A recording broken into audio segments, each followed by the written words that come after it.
And with that glove, you would find a certain piece of evidence, a piece of plastic, blue plastic in color, that represented the same blue plastic that the Los Angeles detectives used to collect evidence and place in evidence bags. And that this particular officer, once he had gotten over to Simpson's house a second time, and this was the most important aspect of it, that Simpson's house was not visited just one time on Rockingham in that early morning hour after 5 o'clock in the morning, once the senior detectives arrived there, Van Adder and Lane, that at approximately 2:30 or 2:45, when the junior officers from the West Side Division had been told that they were taken off of the case, that they must wait there for the senior officers from the, I guess it's called the SID, Special Investigative Division, arrived from downtown. They claimed that they were standing in the street for an hour. And under cross-examination, I remember F. Lee Bailey asking that question. You mean you guys just stood out in the street for over an hour doing nothing? The investigation came to a halt. And I think it was Furman that was on the witness stand. He said, yeah. He said, for all intent and purposes, yes. The investigation from 2:45 in the morning until approximately 4:15, an hour and a half, just came to a halt. We were out in the middle of the street just talking. Well, according to the LAPD insider that was talking to Singular over in Denver, these individuals went to Simpson's house on Rockingham at that time, attempting to find evidence. And apparently they got into an argument over there because the woman next door, I think her name was Lopez, heard individuals arguing, squabbling. And I think that the argument was that they had left the crime scene and gone into another crime scene, another potential crime scene. And that's a no-no. You don't do that. You know, you're contaminating another crime scene. If you read the book by, what is his name, William Deere, you know, that tries to pound a square peg into a round hole or a round peg into a square hole with his book, O.J. is Innocent and I Can Prove It, and just shifts the blame on the Simpsons' son. Right. You know, he contacts these members of Scotland Yard, and they kind of tell him in a polite manner that, you're nuts. But something else that they said, which was fascinating and very professional, is that if you considered Bundy to be one crime scene and you had any idea that Rockingham was a second crime scene, the set of officers at Bundy would not be the set of officers that would be at Rockingham. And that on either crime scene, these detectives would be wearing the proper gear so that you would not be contaminating the site.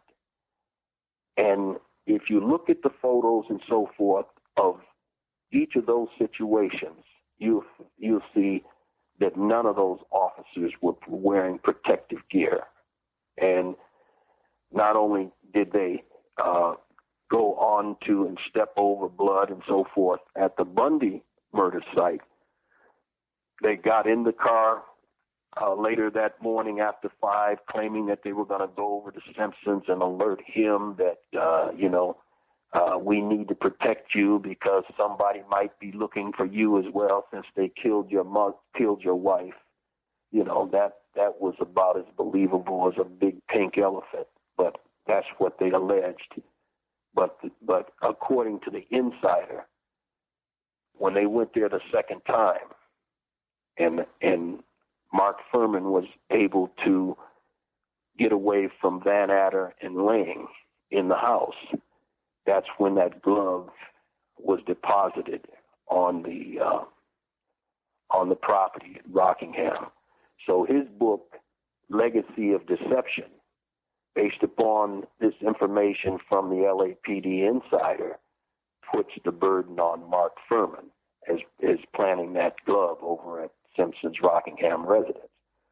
So Singular carried that information to the defense in Los Angeles. And the defense, very busy with thousands of leads and all this stuff coming in and so forth, kind of dismissed Singular initially. But when Singular put him to the test, based upon what he had been told, go down to the police property department, you will find that they collected this evidence, and with this glove, they took photos, and next to this glove, you will find this blue piece of plastic. The defense investigators did that, and they brought that information back to Carl Douglas and Johnny Cochran and said, yeah, we found that information. And that made them become more serious about what Singular had told them. So they invited Singular, out of the thousands of people, they invited Singular to come back to LA and give them some more to prove that this wasn't just a fluke, that this wasn't just a toss of the dice. So Singular goes back to his anonymous source, and the anonymous source tells him, you tell them to check blood swatches. I'm going to call the numbers 47 and 48. I can't remember now. You'd have to pull up Legacy of Deception and see what numbers they were. But he says, you check those numbers on those blood swatches, and you will find that those blood swatches that were allegedly collected from the gate of the murder site, you're going to find that blood, supposedly Simpson's blood, will contain a blood preservative called EDTA, which is contained in a purple capped vial. And according to Singular, none of these people had a clue about the various types of blood preservatives that were found in these different vials and so forth, some purple cap, some yellow cap, some red cap. He had to attain the time of a blood specialist, I think at the University of Colorado or at a blood hospital over in Colorado, in Denver, Colorado, to explain to the defense team, including Barry Scheck and Johnny Cochran and the rest of them, the meaning of EDTA and how to test for it, and how delicate the test was in terms of what you had to do to actually determine whether this blood preservative in its high concentration that is used to coat the blood vials would be found in this blood. And so the defense, though it had been given just a small amount of this blood, maybe because of that, they did not want to take the chance. I don't know, why they didn't test for it. It was the prosecution who found out about Singular sharing this information with the defense. And they found out about Singular sharing this information with the defense because Singular in 1994, before the actual criminal trial even got underway, by a month, in fact, 2 months, November, because the trial didn't get underway until January of 1995.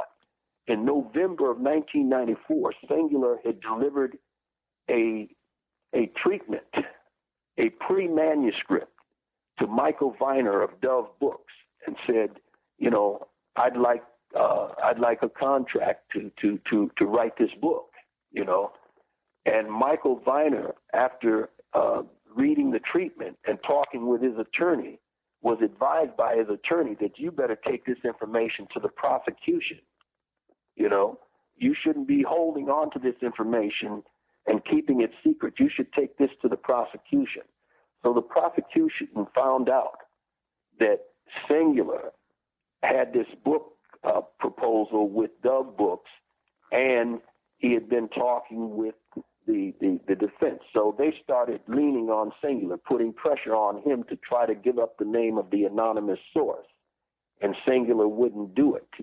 So in the midst of all of this, one of the prosecuting attorneys out of Alameda County, California, that was loaned to the L.A. prosecutors as a specialist in DNA, his name was Rockney Harmon, had decided that he was going to embarrass Singular and show the world that Singular was a charlatan. So Rock Harmon announced that he was sending the Simpson-collected blood off to the FBI labs to prove that it didn't have this blood preservative EDTA in it.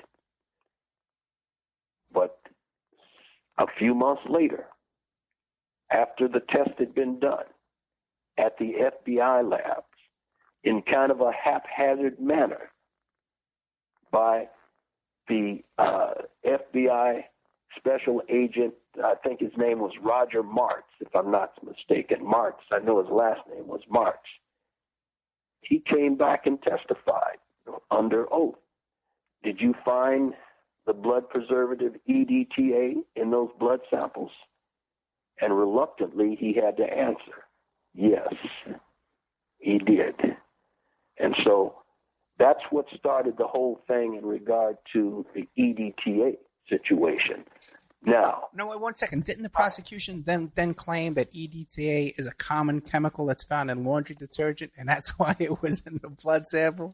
They tried to, but then Singular took that issue, it became prominent when it came out, because whenever it came out, it became a prominent theme. They were trying to, oh my God, we done made a mistake here. We shot ourselves in the foot by having the FBI test for this stuff. So now we got to say that it's a common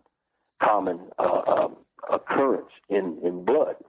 But again, going back to the blood specialist in Colorado, he said, and you read in Singular's book, Legacy of Deception, that anybody with that concentrated amount of EDTA that's found in those purple cap blood vials would be dead. DOA, dead on arrival. So, what else were they going to say? It's almost like they were almost caught up in a situation like the glove experiment that Chris Darden later tried, when we were all sitting up there looking at O.J. struggling to put his hand in the glove. Naturally, the people looking at that were saying, well, wait a minute, doesn't look like this guy's hands fit in those small gloves, So I think that was kind of the situation that they were in relative to the EDTA finding, because Rockney Harmon was so vociferous in terms of his commitment to get rid of Singular, to show him as being a charlatan. We're going to get rid of you. We don't need you over here. We got 1,000 charlatans trying to sell us something about the Simpson case.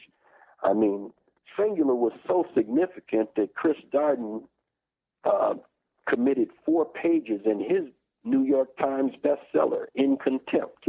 From pages 174 to 178, he talks about the significance of Stephen Singular to what he felt would be the defense's case. So, for all that's worth. Well, that's worth a lot, because let me tell you something, because I'm glad you fleshed out all that Stephen Singular stuff. I had Stephen Singular on the show late one night for 1 hour. I had him on. He was great. But he was a little rushed, because he had just come back from a long trip. and he could only give me an hour. And then I tried to get him to stay a little bit longer, but he was just really tired. So he